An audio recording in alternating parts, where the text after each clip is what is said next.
Hello everyone and welcome to the Yoga House. Today we're going to work into a few yoga poses to help us to warm up the entire body. This is brilliant for the morning time. It helps you to just blast away the cobwebs and bring a little bit of strength and some mobility into the body. So let's begin by just closing the eyes.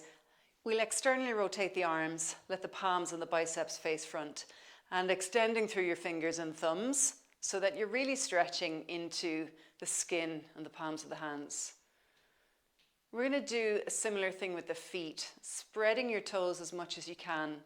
Feel into the even weight distribution between left and right foot. You might notice that there's one leg taking more weight than the other. There can be a number of reasons for that, but just try to be in a state of samasthiti or equilibrium as much as you can. Bring weight equally into the balls of the feet and the heels, and equally into the big toes and the pinky toes. Establish a good steady breath, inhaling for 5 seconds and exhaling for 5 seconds.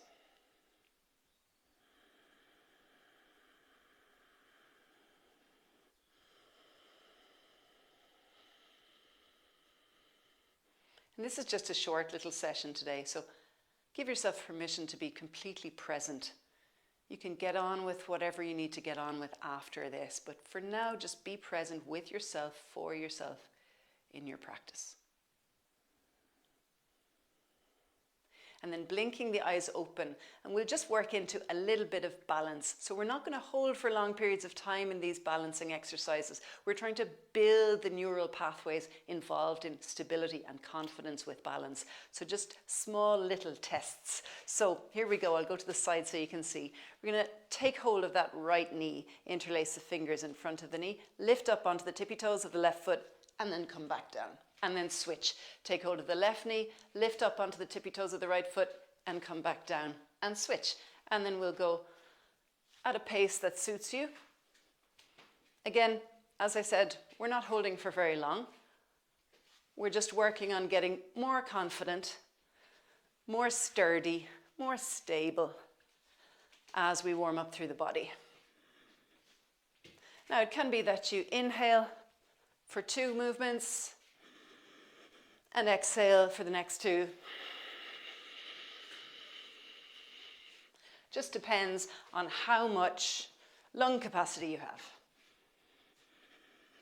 Don't worry if you're wibbly wobbly. We've explored this before. Regulars know this. If you're new to us, you'll know this after today. That part of balancing is that we do wibble wobble. We never want to be rigid. Want to be able to go with the flow. So that kind of flowing strength, fluid strength, is what we're looking for. Lifting up, coming down, lifting up, coming down, lifting up, coming down, lifting up, coming down. Good. Now keep your feet wide. Take your hands to your waist. Push gently down into the hips, just encouraging a bit of length between the ribs and the hips. So the side waists are long. We can push down into the feet and then lifting up onto your tippy toes. Now see if you can hold your balance there. Look dead ahead. Drive the heels up into the calf muscles. Keep your breathing steady. And then we'll come down, and then off we go up and down. Now, if it's easy for you to hold for longer, then absolutely linger longer in your tippy toe balance. You might inhale to come up and exhale to come down, or you might inhale to come up and down and exhale to come up and down. Find a breath rhythm that suits you, that is supportive to your practice. It can be different from person to person and from day to day, of course, but just finding your way into getting into a good habit of breathing in a regulated fashion as you're moving. It's nourishing for the body to breathe, obviously. We'd be in a lot of trouble if we weren't breathing. But it's particularly nourishing when we're moving so that those muscles are fed. Good, now we're going to add a squat into this. So inhale to lift up onto your tippy toes. Exhale, reach the arms forwards, come down into your squat, doesn't matter how low you go. And then inhale, arms down by the sides, come up on tippy toes. Exhale, squatting, arms forwards. Inhale, coming up. And continue on. Exhale, coming down. Inhale, coming up. Now, while we're doing all this stuff, we're breathing, we're moving, we're paying attention to our practice, we're staying as focused as possible. Be aware of your glutes. That's your bum muscles. And be aware of your perineum. That's your pelvic floor, the center of your pelvic floor lifting up. So as you engage those muscles, your bum and your pelvic floor, you're consciously stabilizing around your pelvis. That's a good thing just to be aware of in your physical practices and as often as you think about it. As you go down, try and keep your back straight. As you come up, swim your hands back into space behind you, engaging those triceps as well. So really getting into an all-over body warm-up.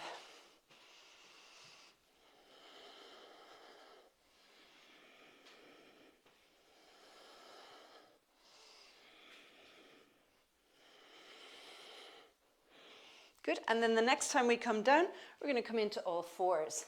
So as you come up into your all fours position, we'll tuck the toes under. Just test here. If it's too much on the knees to be on the ground like this, you can fold your mat over or stick a sock under each knee. Or if you've got yoga blocks or bricks, you can stick those underneath the knee there. And then from there, we'll extend the right leg. Just lift the leg to hip height. Try not to drop your core muscles, so don't let your belly melt towards the floor at all.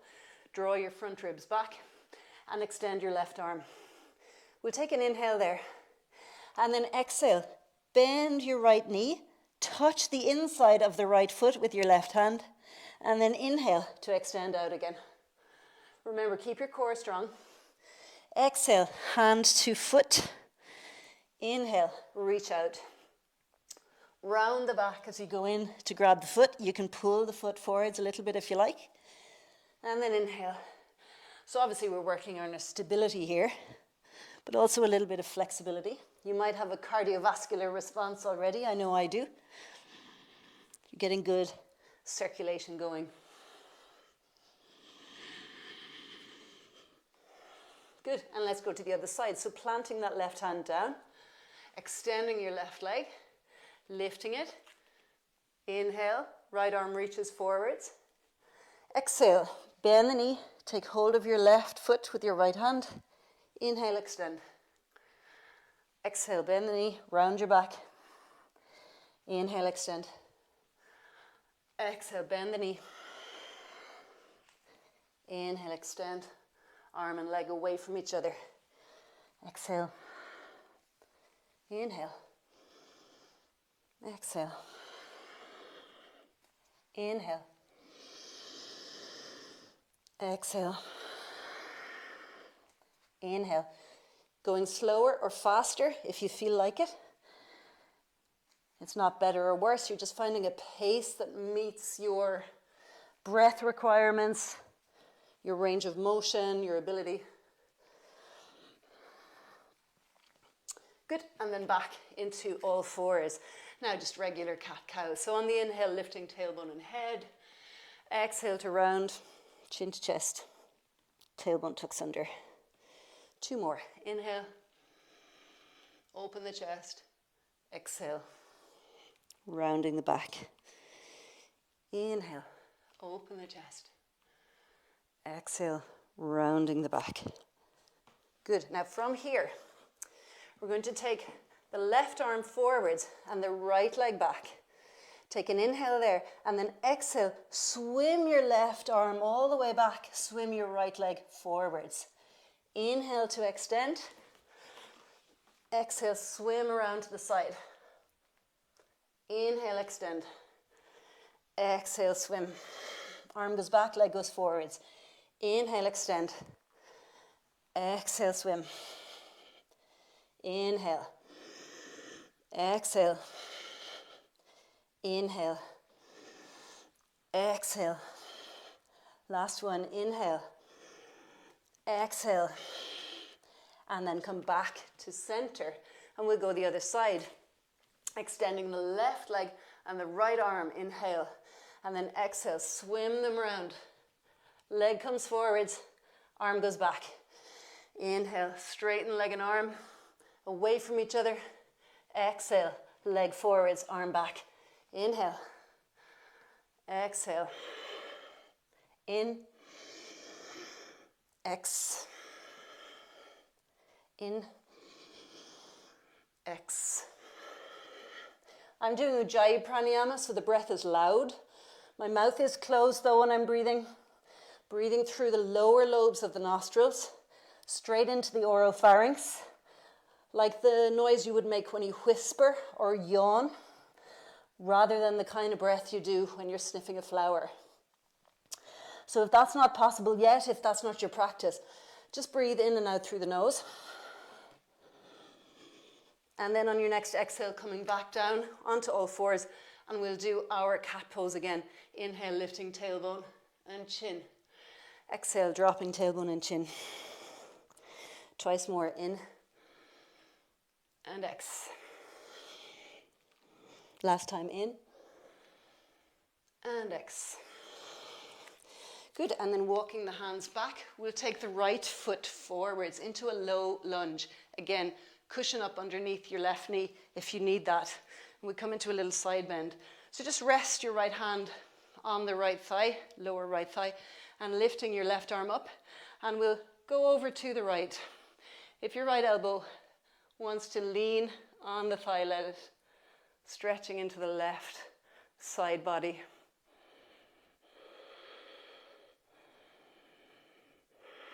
Just looking forwards, neck is easy and comfortable.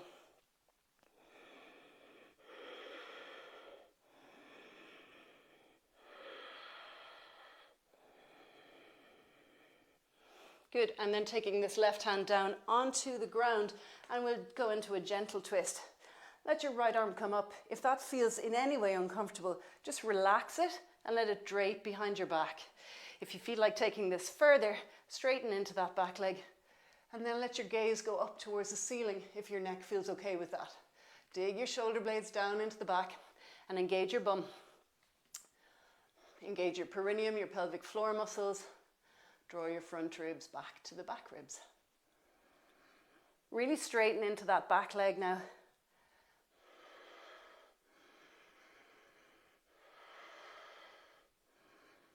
Good. Taking the right hand to the floor. No warm-up would be complete without plank pose. Push the ground down and away from you. If this is too much, take your knees to the floor for half plank. Let's hold here for 4 more breaths. Inhaling. Exhaling. In. X. Use your exhale to really find that core strength. Inhale. Exhale, pull the front ribs to the back ribs, strong in the belly, the pelvic floor. One last breath here. Inhale. And exhale. Coming down onto the knees, we'll push back into a little active child's pose.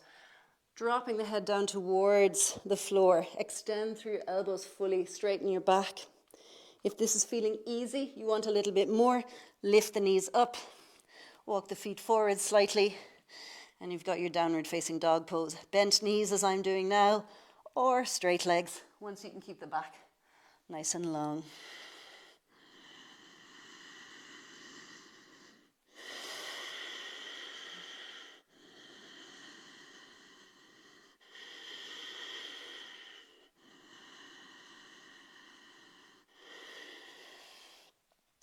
You can either come to the knees and step your left foot forwards, or simply step your left foot forwards and then come onto the right knee. Left hand comes to the lower left thigh. Option to pull your britches up if they're falling down. And then we'll go to the left with a side bend, extending the right arm over, leaning that left elbow onto the left thigh if that feels okay. Side bending, creating this lovely crescent shape along the right side body. And just keep your head at an angle that suits your neck. Make sure you're not cranking or craning the neck. Squeeze the shoulder blades down the back. This left hand can just be passive, but extend into the right fingers and thumb.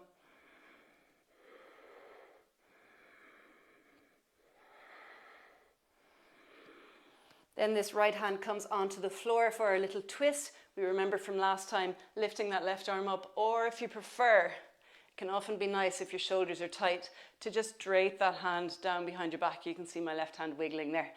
So that's the position, arm behind the lower back. And then looking up if your neck is okay with that.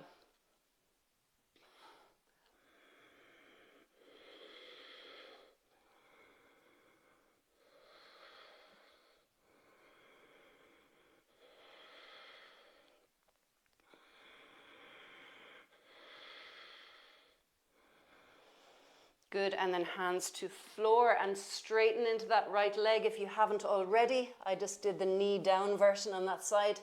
And then extending back into your plank pose, pushing the ground down and away from you. 5 breaths here.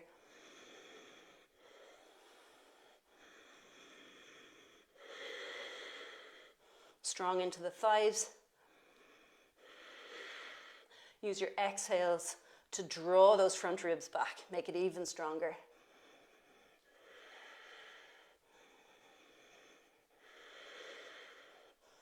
And then letting your knees come down. Now we'll walk back a little bit, keeping your toes tucked under if you can. Walk back a little bit here. So it's as if you are about to come into that active child's pose, but we're not bringing the bum that far back this time. And then from there, we'll take the right hand onto the back of the head and gently open into a twist to the right. This left arm here, you can see, is kind of diagonal. So it's not a vertical arm. Just giving ourselves a nice, kind of spacious opportunity to twist here. We're not trying to imprison ourselves with too much restriction. The left hand and arm, the feet, the knees, that's the structure. And then the trunk is enjoying the freedom that can come as we rotate from that support of the structure. Very important to keep stability in mind, particularly when we're stretching, so we don't overstretch, so we don't teach the body to be lax. We're teaching it to be strong even when we're working with our flexibility. And then we come to the other side. No need for you to shift around. I'm just shifting around so you can see. Right hand grounds, left hand behind head, and we twist. Looking up if it's okay with your neck.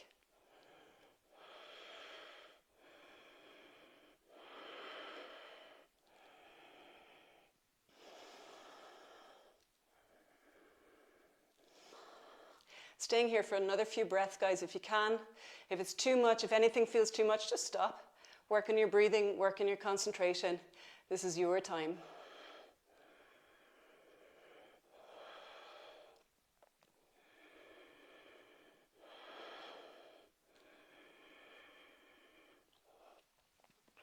Good, and then just let your legs go to one side and we'll come to a lying down position. So let me show you this one first. We're just going to work into a bit more shoulders, but we'll add back in with the glutes and the legs.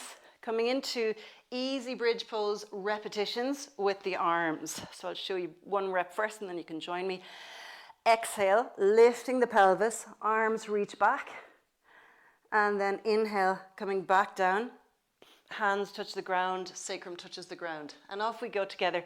Exhale, lift up, power up through the bum. And inhale, flowing down. Exhale, lift up. Inhale, slowly lower. Continue on. Now try to lead with your pelvis. Don't lead with your front ribs.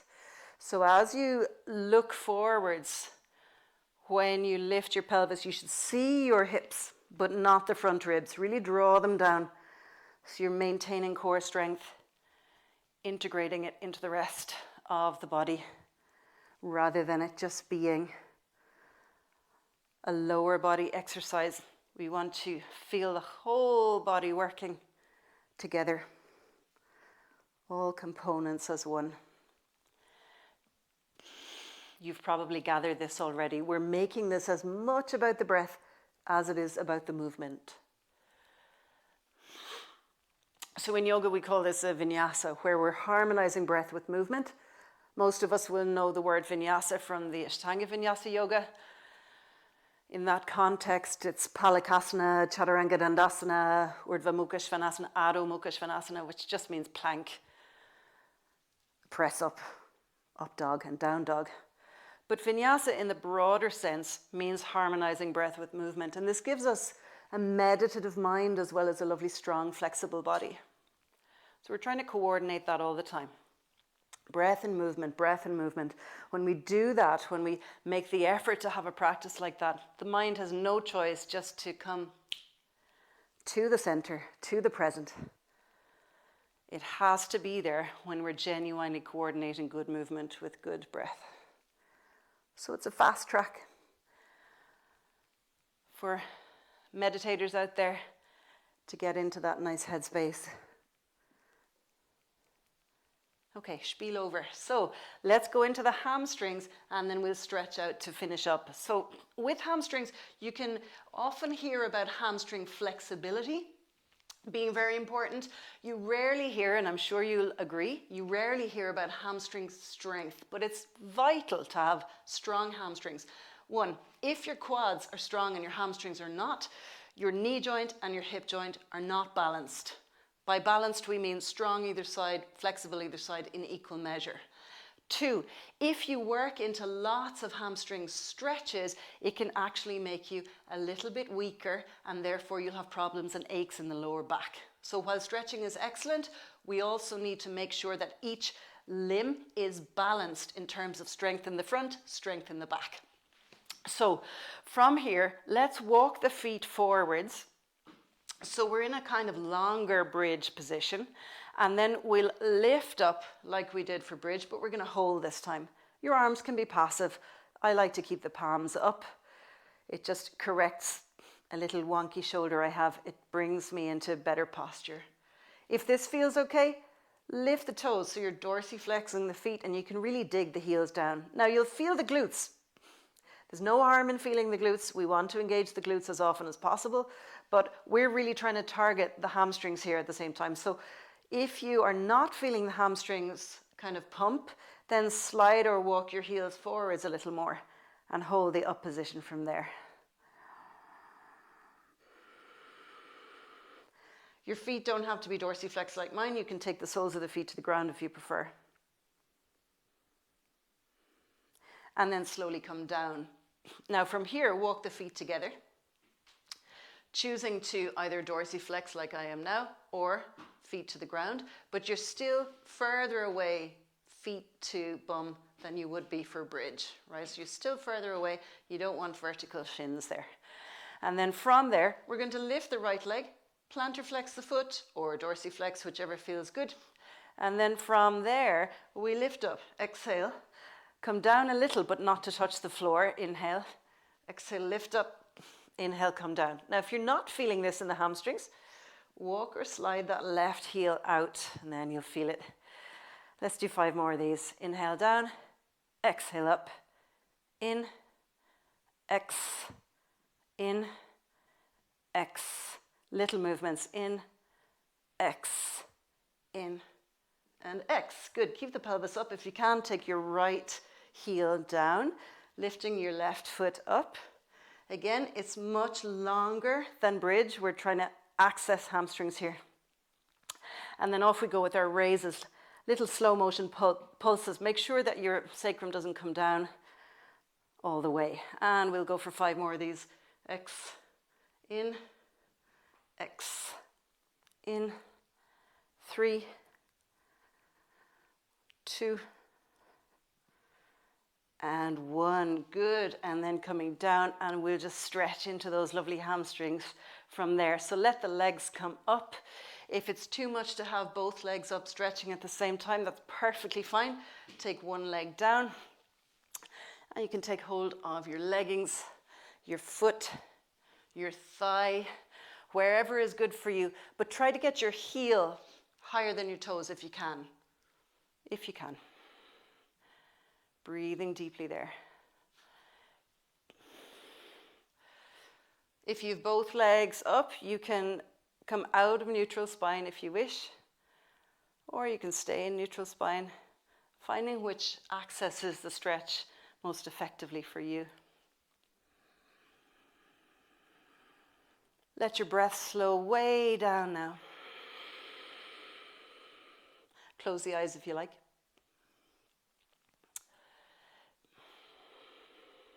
If you've had just one leg up, then switching. You can keep the other leg bent like it would be for the bridge, or you can have it straight along the ground. The vibe of every good yoga posture practice really depends on yourself. So you can find alternatives to these postures that I'm sharing with you. You can find little nuances that suit your body. You can modify, of course, where necessary, take little breaks where necessary. Make it yours, and you can work with this multiple times. Nothing wrong with repeating what we've just done all over again. You can also come into a stronger practice after this, having used this as a warm-up. Or if you think, that's fine, thanks very much, I've done enough, then come into relaxation. Another few breaths here. Maybe try both legs up if you've been working with just one leg up.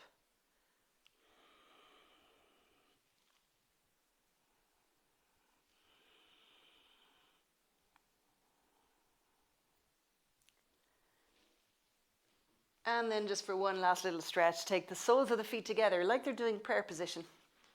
Let the knees flop out to the sides.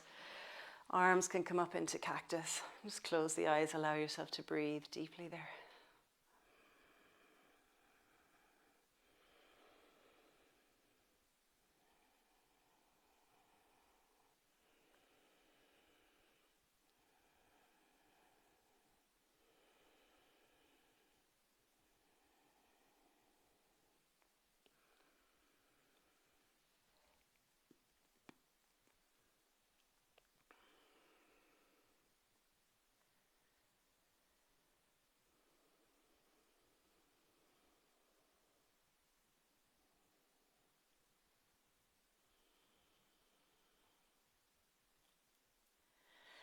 And then letting your left knee come over to your right knee.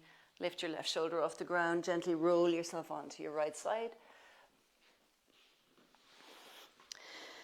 Coming up to join me in a cross-legged position. Let your eyes close down again. We'll just sit for another few moments together. Sitting tall, noticing the sensation in your body.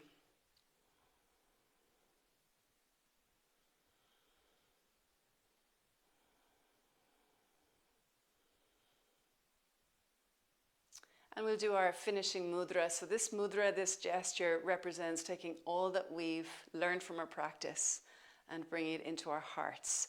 So we'll take the inhale to lift the arms all the way up, start to gaze up as your palms join, and then taking the hands together down through the central line of the body on the exhale, bowing forwards to each other in this present moment, coming back up. The spirit in me recognizes the spirit in you.